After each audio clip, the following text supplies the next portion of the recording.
Welcome to the next lesson in this module, where you'll learn how to edit the files within an Android project. Android Studio has two main sets of files that you will edit: Java source code files that contain the logic of your app, and resource files, such as the user interface layout files. There are a couple other types of files, such as the Gradle build scripts, which will very rarely be edited, and which you won't be required to edit at all in this course. So we're going to focus in this lesson on how to create and edit Java source code files and resource files.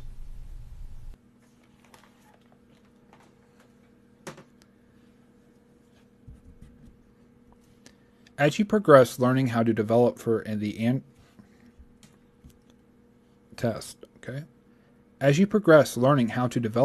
Android platform, you will come to the point where you need to create your own Java classes.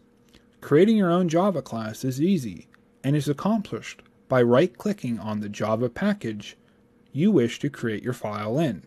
So for example, right-clicking on this package, then you go to the New menu option and click Java class.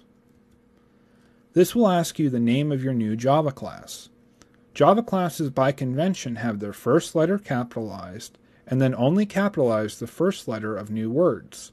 So for example, here is my custom logic class, which only capitalizes the C and L. Click OK, and you will create a new Java class file that you can work with. Creating a new resource file is easy and is accomplished by right-clicking in the folder you wish for the new file to be created within. The new resource file wizard will pop up and ask you for details about the kind of resource file you are trying to create. The window will ask slightly different things depending on which resource folder you right-clicked on. If this new resource file that we are creating is a layout file for our custom logic class, then we will right-click on the layout folder, go to New, click Layout Resource File, and enter the name custom_logic.xml. Click OK. A new resource file will be created for us. Resource files are named in all undercase with underscores between each name, so in our case, custom_logic.